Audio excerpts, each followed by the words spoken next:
अस्सलाम वालेकुम। आज हम ऑक्सफोर्ड रीडिंग सर्कल बुक 4 का एक यूनिट देखने जा रहे हैं जिसका नाम है मिस्टर नोबडी, जो कि एक पॉम है। किसने लिखी थी, कहाँ से आई, ये कुछ नहीं पता। और ऐसी पॉम्स या ऐसे चैप्टर्स के आगे लिखा जाता है एनोनिमस। एनोनिमस का मतलब होता है कि गुमनाम है, जिसने लिखा था उसका नाम नहीं पता।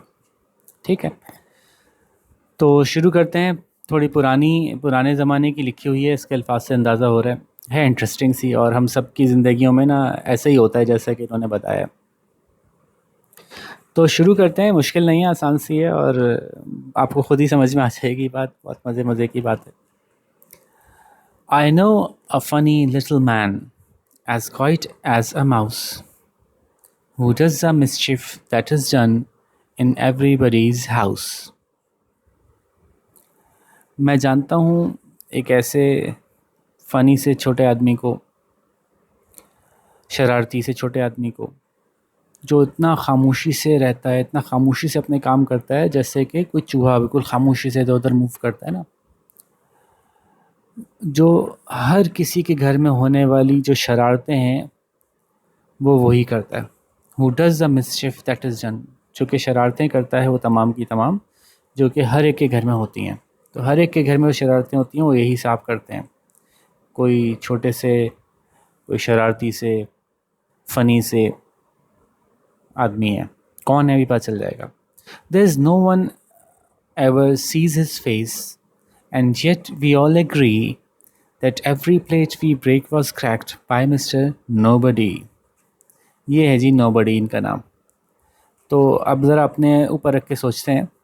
तो जब आप बहुत से बच्चे ऐसे होते हैं ना, शरारती बच्चे होते हैं, जब वो कोई शरारत करते हैं तो उनसे पूछा जाता है हमें किसने की, तो क्या कहते हैं?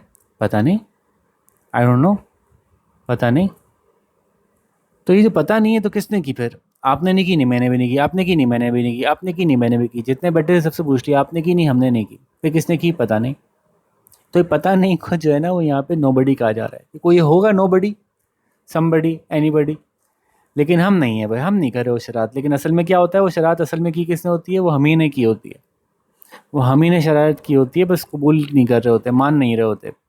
और अपना इल्ज़ाम किसी ऐसे पे डालना चाह रहे होते हैं जो कि यहाँ मौजूद ना हो। पता नहीं किसने किया, क्योंकि बरा वाले बच्चे पे नाम डाल दिया तो फिर वो असल में बता देगा कि हमने की थी। तो नाम किसी पे भी नहीं डाला, बल्कि ये कह दिया कि वी डोंट नो। तो ये अक्सर बच्चे करते हैं, बच्चों के साथ ये होता है, जो कि अच्छी बात तो नहीं है वैसे। उसको उन्होंने मज़ाहिया अंदाज में एक समझाया है, लेकिन बात अच्छी नहीं है ना। बड़ों को पता होता है कि ऐसा नहीं है कि किसी ने नहीं किया, जिसने किया किसने किया अंदाज़ा हो ही जाता है। और अच्छे बच्चे और समझदार बच्चे तो वही होते हैं ना जो कि सच बोलते हैं। और सच बोल के आप आज के दिन थोड़ी सी मुश्किल उठाएंगे, लेकिन आइंदा लोगों का आप पे बड़ा अच्छा सा ट्रस्ट हो जाएगा कि ये बहुत अच्छे बच्चे हैं, कम से कम सच तो बोलते हैं। ठीक है, तो जनाब हालांकि उनका शक्ल किसी ने नहीं देखी। There is no one ever sees his face. अच्छा, थोड़ी सी इंग्लिश इसकी डिफरेंट है, मतलब कहीं न्यूज़ भी लगेगा आपको कि जैसे सही इंग्लिश नहीं है। तो जैसे मैं पहले भी कहता रहा हूँ कि पोम्स को हम रिदम में लाने के लिए, उनका मीटर ठीक करने के लिए, उनका बैलेंस अच्छा रखने के लिए हम बाज़-औक़ात अल्फाज ऐसे इस्तेमाल करते हैं जो या तो बाज़-औक़ात उनकी स्पेलिंग चेंज कर देते हैं जानबूझ के, या फिर कुछ ऐसे वर्ड्स यूज़ कर देते हैं जो कि ग्रामेटिकली अपनी जगह करेक्ट नहीं होते, लेकिन सेंस समझ में आ जाता है। ठीक है, तो उससे परेशान होने की बात नहीं है। There is no one ever sees his face, तो ये जुमला ग्रामेटिकली करेक्ट नहीं है। तो होना क्या चाहिए था, there is no one who has ever seen his face, लेकिन वो फिर रिदम में नहीं बैठता। तो there is no one ever sees his face, कोई भी ऐसा नहीं है जिसने कभी उसकी शक्ल देखी हो। And yet we all agree, और फिर भी हम सब ये बात मानते हैं कि that every plate we ever break, आज तक जितनी भी प्लेटें कोई भी हमने तोड़ी हों वो was cracked by mister nobody, वो तोड़ी गई थी किसके हाथों? मिस्टर नोबडी के हाथों, क्योंकि हमने तो तोड़ी नहीं। अच्छा जी, tease he who always tears our books, ये टिज जो है वो इट इज़ की शॉर्ट फॉर्म है। ठीक है, tease he who always tears our books, who leaves the door ajar, he pulls the buttons from our shirts and scatters pins afar. It is he, ये वही है जो कि हमेशा हमारी किताबें फाड़ देता है, क्योंकि हम तो कभी फाड़ते ही नहीं, इतने अच्छे बच्चे हैं। और वही है जो दरवाज़ा खुला छोड़ देता है, जो हमसे कहते हैं दरवाज़ा बंद करके आए, जी हमने जो कर दिया था, ये तो खुला हुआ है, किसने खोला पता नहीं। तो वही है जो दरवाज़ा खुला छोड़ के आता है, अजार खुला छोड़ देना। He pulls the button from our shirts. वही है जो हमारी कमीज़ों के बटन तोड़ देता है। पुल का मतलब तो खींचना होता है, लेकिन खींच के यहाँ पे कहना ये चाह रहे हैं कि तोड़ देता है। तो यही वही है जो हमारी बटन शर्ट्स के बटन तोड़ता है, क्योंकि हम तो नहीं तोड़ते। एंड स्कैटर्स पेन अफार, और वही है जो छोटी छोटी चीज़ें इधर उधर बिखरा देता है, जैसे कि पेन्स हों तो उनको इधर उधर बिखराया है, अम्मी ने आके पूछा किसने बिखराई ये पेन्स, वो पता नहीं किसने बिखराई। ठीक है, तो ये वही बिखराता है, हम तो करते नहीं, हम बहुत अच्छे बच्चे हैं। That squeaking door will always squeak for Preeti don't you see, we leave the oiling to be done by mister nobody. ये पूरा एक सीन है कि अम्मी ने कहा बेटा दरवाजे में से बहुत आवाज़ आ रही है, चूं चूं कर रहा है, दरवाज़ा बंद करते हैं खोलते हैं उसमें से चरचराहट की आवाज़ आ रही है, तो दरवाजे के कब्जे जो होते हैं ना उनमें अगर ऑयल डाल दिया जाए तो आवाज़ आना बंद हो जाती है। तो अम्मी ने कहा होगा बेटा ऑयल डाल दो, किसका इंतज़ार कर रहे थे, नहीं किसी का नहीं, ऑयल डाल दिया, किसकी जिम्मेदारी है, पता नहीं किसकी जिम्मेदारी है। तो the squeaking will door will always squeak, वो जो स्क्वीक कहते हैं जो दरवाजे में से चूं चूं की चरचराहट की आवाज़ आती है, तो वो चूं चूं करता दरवाज़ा हमेशा चूं चूं करता रहेगा, क्योंकि पृथ्वी कहते हैं प्लीज़ को, क्योंकि प्लीज़ आप देख ही सकते हैं ना, ये बात है ना, आपको तो देख ही सकते हैं, डोंट यू सी, मतलब आप तो देख ही सकते हैं, आप तो समझते ही हैं कि we leave the oiling to be done, क्योंकि हमारी जिम्मेदारी जो थी वो हमने छोड़ रखी है किसके ऊपर, ऑयलिंग करने की जिम्मेदारी हमने छोड़ रखी है मिस्टर नोबडी पे, यानी कोई भी नहीं करेगा हम में से, हम तो हिलते ही नहीं, अपनी जगह से पड़े रहते हैं, और जब पूछा जाए किसने करना है तो पता नहीं किसने करना है, पता नहीं कौन करेगा। तो दरवाजे हमारे जो अम्मा ने कहा था कि उसमें ऑयल डाल देना, तो हम ऑयल नहीं डालेंगे, और ये जो जॉब है ये हम ये काम जो है वो मिस्टर नोबडी के लिए छोड़ दिया है, यानी कोई भी नहीं करेगा actually. He puts damp wood upon the fire that kettles can not boil, his are the feet that bring in the mud and all the carpets soil. तो ये जो हमारे यहाँ तो आमतौर पे लकड़ी पे खाना नहीं पकाया जाता, तो पुराने ज़माने में ज़्यादा रिवाज था, या अभी भी देहात में लकड़ी पे पकाया जाता है, तो लकड़ी पे जब खाना पकाते हैं तो खुश्क लकड़ी पकाते हैं। अगर आपने गीली लकड़ी डाल दी ना आग में तो वो बहुत देर लगती है, और बहुत देर में जाके उसमें आग पकड़ी जाती है, बाज़ औक़ात नहीं भी पकड़ती, और जब वो आग लगती भी है तो धुआं बहुत निकलता है गीली लकड़ी में से। तो अगर किसी के घर में आग पे खाना पकाया जा रहा हो तो कोई शरारत में आके उसके बीच में गीली लकड़ी रख दे तो उससे बड़ा ही मसला हो जाएगा, क्योंकि वो दूसरी लकड़ियों को भी नहीं जलने देगी, धुआं भी बहुत करेगी, तो अम्मा बड़ी परेशान होकर चीखेंगी किसने रखी है गीली लकड़ी यहाँ पे। तो ही puts damp wood upon the fire, वो रखता है, पता नहीं कौन है वो रखता है, नोबडी। उसने रख दी थी गीली लकड़ी आग के ऊपर, जिसकी वजह से जो कैटल है, जो केतली है, वो बॉयल ही नहीं हो पा रही, इतनी आग भड़क ही नहीं पा रही इतनी आग कि वो बॉयल हो सके, उबल सके उसमें पानी। ठीक है, और ये उसी के पाँव हैं, ये वही है, उसी के पाँव हैं जो कि अंदर कीचड़ लेके आते हैं, जिसकी वजह से जो भी हमारे कारपेट पे मिट्टी विट्टी पड़ी है ना, सब उसी की वजह से आई है, हम थोड़ी लाए, हम तो बहुत अच्छे बच्चे हैं। The papers always are mislaid, who had them last but he, there is no one tosses them about but mister nobody. वो ये जो पेपर ज़मीन पे अजीब बिखरे पड़े हैं, मिसलेड, बिखरे हुए पड़े हैं ज़मीन पे इधर उधर, किसके पास थे पेपर अभी थोड़ी देर पहले, इसी के पास थे, आखिर में इसी के हाथ में थे, किसके हाथ में, मिस्टर नोबडी, है ना। अम्मी अब्बू ने पूछा ये पेपर ज़मीन पे किसने बिखरा दिए मेरे काम के पेपर, आखिर में किसके हाथ में थे बताओ ज़रा, पता नहीं नोबडी। तो किसने पेपर बिखराए सारे, किसके हाथ में थे आखिर में, हु हैड देम लास्ट, वो कौन था जिसके आखिर में हाथ में पेपर थे, ताकि पता चल जाएगा उसी ने बिखराए होंगे। तो हम कह रहे हैं बट ही, सिर्फ उसी के हाथ में थे, यानी नोबडी के हाथ में थे, हमारे हाथ में थोड़ी थे। तो उनको इधर उधर बिखराने का काम कौन करता है, हमें से तो कोई भी नहीं करता सिवाय वो मिस्टर नोबडी के। The finger marks upon the door but none of us by none of us are made, we never leave the blinds unclosed to let the curtains fade. ये जो दरवाज़ों पे निशान है, उंगलियों के गीले हाथ से निशान लगा देते हैं, वो निशान पक्के हो जाते हैं दरवाज़ों पे, वो किसके हैं, हमने तो किसका भी नहीं बनाया, by none of us are made, हम में से किसी ने नहीं बनाया वो निशान दरवाजे पे गीले उंगलियों के, गीले हाथों पे। और हम कभी ब्लाइंड्स को भी खुला नहीं छोड़ते, अनक्लोज्ड खुला छोड़ देना, हम कभी ब्लाइंड्स को भी खुला नहीं छोड़ते, जिसकी वजह से हमारे पर्दे फेड हो जाते हैं। ये क्या बात हुई, जब आप खिड़कियाँ क्लियर हो ना, जिन घरों में, बहुत से घरों में अभी खिड़कियाँ क्लियर नहीं होती, बल्कि उनके ऊपर कोई पेपर चढ़ा होता है, इसकी वजह से एग्जैक्टली धूप अंदर नहीं आ रही होती। लेकिन जिन मुल्कों में सर्दी होती है उन मुल्कों में खिड़कियाँ बिल्कुल क्लियर ट्रांसपेरेंट बनाई जाती हैं ताकि धूप अच्छे से अंदर आए। लेकिन जब धूप अंदर नहीं चाहिए तो आप पर्दे डालते हैं, लेकिन पर्दे महंगे होते हैं, कर्टन्स महंगे होते हैं, वो अंदर से देखने में खूबसूरत लगने चाहिए। और बाहर की धूप अगर कर्टन्स पे डायरेक्टली पड़ेगी, पर्दों पे डायरेक्टली पड़ेगी, तो कुछ अरसे में पर्दों का रंग फेड हो जाएगा, फीका पड़ जाएगा उनका रंग धूप पड़ पड़ के। तो उसके लिए क्या किया जाता है, पहले एक और लेयर लगाई जाती है, उस लेयर को ब्लाइंड्स कहा जाता है। ब्लाइंड्स जो हैं वो पीछे होते हैं, वो खिड़की पे पहले डाले जाते हैं, फिर उसके ऊपर पर्दे डाले जाते हैं ताकि अंदर से देखने में खूबसूरत पर्दे होते हैं। ब्लाइंड ज़रा सस्ता मोटा कपड़ा होता है, और अब आजकल तो ब्लाइंड्स प्लास्टिक के भी आते हैं। तो उसकी वजह से क्या होता है कि प्लास्टिक तो धूप की वजह से उसका रंग फेड नहीं होता, या बहुत देर में फेड होगा, या वो जो मोटा सा कपड़ा डाला है पीछे उसकी वजह से धूप का रंग, धूप की वजह से उसका रंग फेड नहीं होगा, और पर्दे महफूज रहेंगे, पर्दे खूबसूरत लगते रहेंगे। बात समझ रहे हैं ना? तो 2 लेयर्स में खिड़कियों पे पर्दे डाले जाते थे। एक पर्दा डाला जाता था, इसको ब्लाइंड कहा जाता था, वो मोटा सा होता था और वो सस्ता कपड़ा होता था। उसके ऊपर पे खूबसूरत लगने के लिए कर्टेन्स डाले जाते थे, अच्छे वाले पर्दे डाले जाते थे। तो अगर किसी ने पीछे से वो वाला पर्दा नहीं डाला मोटा वाला, और डायरेक्टली कर्टेन्स से ही खिड़कियाँ बंद कर दी, तो धूप लग लग के कुछ अरसे में अच्छे वाले कपड़े के कर्टेन्स जो हैं वो ख़राब हो जाएंगे। तो ये फरमा रहे हैं कि हमने तो कभी ब्लाइंड्स को खुला नहीं छोड़ा कि हमारे कर्टन फेड हों। The ink we never spill, the boots that lying around you see are not our boots, they all belong to Mr. Nobody। अच्छा, अब ये देखें, ये एक लाइन यहाँ क्लोज हुई है और दूसरी लाइन यहाँ से शुरू होकर अगली लाइन में ज्वाइन किया उसने, दूसरी जो सेंटेंस है। तो बाज़ औक़ात बच्चे पढ़ते पढ़ते समझते हैं कि यहाँ पे सेंटेंस ख़त्म हो गया, अब इसका मतलब निकालना पड़ेगा। नहीं, ऐसा नहीं होता। बाज़ औक़ात पॉम्स के अंदर जुमला आधे लाइन में पूरा हो जाता है और फिर अगला जुमला भी शुरू हो चुका होता है जो अगली लाइन में जाके पूरा हो रहा होता है। इसलिए मैंने इसको ऐसे पढ़ा, अभी मैं सही से ही पढ़ता हूँ। दोबारा मैं आपको वैसे ही पढ़ के बताता हूँ कि जुमला कैसे समझ में आएगा।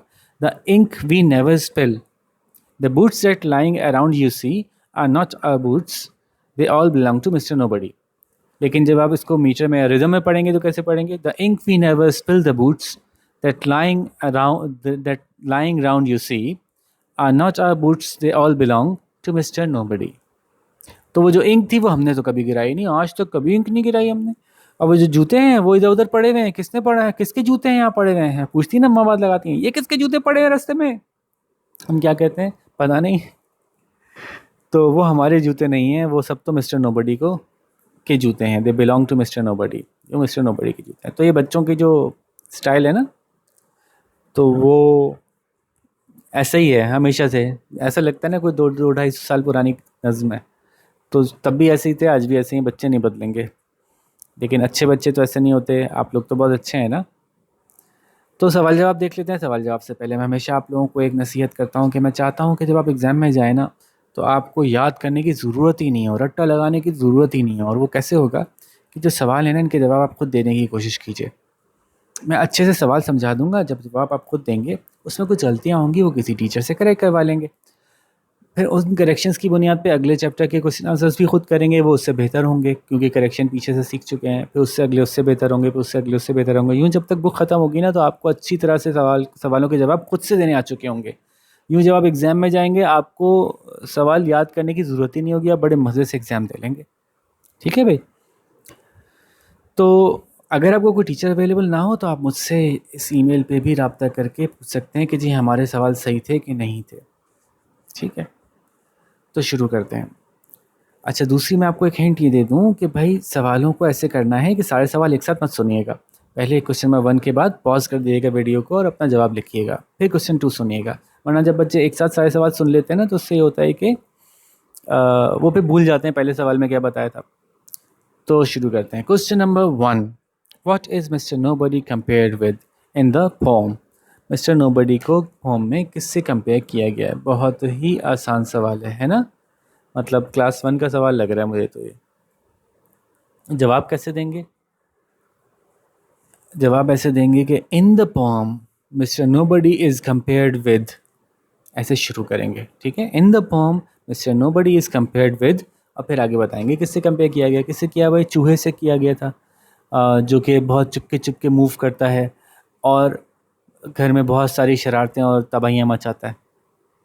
ठीक है, अब आप यहाँ पॉज कीजिए, अपना जवाब लिखिए, देखिए इंग्लिश में आप इसको कैसे लिखते हैं।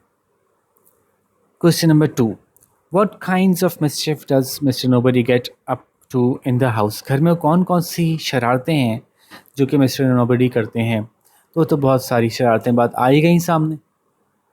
तो बहुत सी ऐसे भी हैं जो आप यहाँ से देख के लिखते हैं, बल्कि बेहतर है बॉम्ब में से ही दे दें, और अपने पास से भी लिख देंगे तो जवाब गलत नहीं होगा। क्या कहना चाह रहा हूँ मैं? तो जवाब शुरू ऐसे करेंगे, that Mr. Nobody gets up to lots of mischiefs in the house. यहाँ से शुरू कीजिएगा, ठीक है. Mr. Nobody gets up to lots of mischief in the house. Mr. Nobody घर में बहुत सी गड़बड़ें करते हैं. Such as करने के बाद फिर आप बताइएगा क्या क्या करते हैं. वो सारी बातें जो उन्होंने लिखी हैं, प्लेटें तोड़ते हैं, किताबें फाड़ते हैं, दरवाज़ा खुला छोड़ देते हैं, बटन तोड़ देते हैं, पिन्स बिखरा देते हैं, डैम फूड को फायर में डाल देते हैं, कारपेट ख़राब कर देते हैं मडी जूतों से, ठीक है. ये सारी, और चाहे तो 5 लिख दें, चाहे तो 7-8 लिख दें, चाहे तो जितनी फॉर्म में सारी लिख दें, और उसके अलावा भी कोई लिख देंगे तब भी करेक्ट माना जाएगा, ठीक है. वो सारी हरकतें बता देंगे. तो शुरू कैसे करना है मैंने अच्छे से बता दिया आपको. यहाँ पे पॉज कीजिए, अपना जवाब लिखिए, और अगर जैसे मैंने जो बोला आपको लगता है कि तेज़ बोल गया तो आपको मसला नहीं है, वापस थोड़ा सा पीछे कर लीजिए, बार बार सुन लीजिए. जितनी दफ़ा सुनेंगे आपकी प्रोनाउंसिएशन भी अच्छी होगी, आपका आइडिया भी और क्लियर होता जाएगा. तो पीछे करके सुनने में कोई हर्ज नहीं है. तो अपना जवाब लिख लीजिए, उसके बाद नेक्स्ट क्वेश्चन पे आते हैं. Question number 3, who do you think does all the मिसचिफ. आपके ख्याल से वो मिसचिफ असल में कौन करता है, वो शरारतें असल में कौन करता है. आई थिंक, जवाब कैसे बनेगा. I think all the मिसचिफ in the family, all the mischief in the house are done by children themselves. ओहो, ये तो पूरा बता दिया मैंने. चलें कोई बात नहीं, कोई जवाब पूरा ही बता देना चाहिए. वैसे मैं चालाकी से ऐसा जवाब पूरा बताता हूँ जो आसान होता है, वो आप वैसे भी खुद कर सकते थे, ठीक है ना. तो I think that all the mischiefs in the house are done by the children themselves. ऐसे जवाब हो जाएगा पूरा कि वो सारी शरारतें बच्चे खुद करते हैं.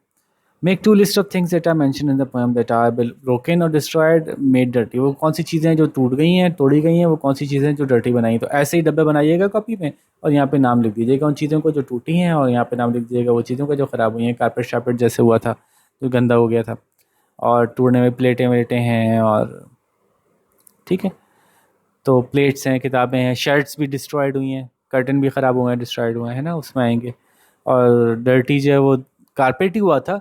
आप चाहें तो डर्टी के अंदर दरवाज़ा भी लिख सकते हैं. बहरहाल दरवाजे को इसने साफ़ नहीं किया. हाँ, दरवाजे पे उंगलियों के निशान छोड़े थे. हाँ हाँ हाँ, तो उसकी वजह से भी दरवाज़ा आ सकता है डर्टी में, ठीक है. तो 2 चीज़ें तो डर्टी में आ जाएंगी, बाकी सारी चीज़ें डिस्ट्रॉयड में आ जाएंगी.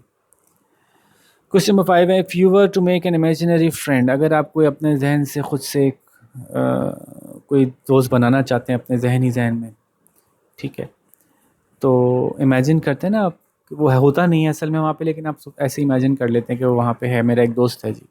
What would he she look like and what would he his her characteristics भी. वो कैसा दिखता होगा, उसके क्या किरदार में क्या क्या चीज़ें उसकी शामिल होंगी, देखने में, अंदाज में. You can also draw an illustration to accompany your description. अगर आप चाहें तो आप कोई तस्वीर भी बना सकते हैं जो कि आपकी डिस्क्रिप्शन के साथ साथ शामिल हो जाए, कि वो बंदा, वो लड़का या वो दोस्त आपका कैसा होगा, या वो लड़की या सहेली आपकी कैसी होगी, ठीक है. क्या करना है, मैं जवाब ऐसे शुरू करेंगे, if I would have an imaginary friend he या शी वुड लुक लाइक, और फिर आगे बता देंगे कैसा होगा. बहुत लंबा सा होगा, छोटा सा होगा, मोटा सा होगा, पतला सा होगा, बड़े बड़े बाल होंगे, छोटे छोटे बाल होंगे, पोनी टेल्स होंगी, क्रू कट होंगे, वॉट एवर उसकी अपीयरेंस बताएं, कैसे कपड़े पहने होंगे. फिर लेकिन ज़्यादा ज़रूरी है कि फिर वो आपके साथ कैसा होगा, कैरेक्टरिस्टिक्स जिन्होंने कहा है ना. तो ही और she would be a very close friend to me. He would always talk to me. He would always listen to me. He would always give advice to me whenever I'm in need. He would always, yeah, she would always take blame for anything that I've done, anything wrong that I've done, वगैरह वगैरह वगैरह. तो आपको क्या लगता है कि आपके दोस्त में क्या खुसूसियात होनी चाहिए थी या हैं ऐसे फ्रेंड में जो कि इमेजिनरी तौर पे आप खुद बना रहे हैं. तो वो सारी बातें आप यहाँ पे लिखेंगे, ठीक है. तो एक आसान सी फॉर्म थी, उम्मीद है समझ में भी आ गई होगी, और अब सवाल भी आपने अच्छे से कर लिए होंगे. देखते हैं कि आप में से कौन ज़्यादा अच्छे जवाब हमको बताता है, ठीक है. तो फिर किसी और अच्छे से लेसन के साथ आपसे मुलाकात करेंगे. अपना बहुत सारा ख्याल रखिएगा और अच्छे अच्छे से जवाब लिखिएगा. अल्लाह हाफ़िज़.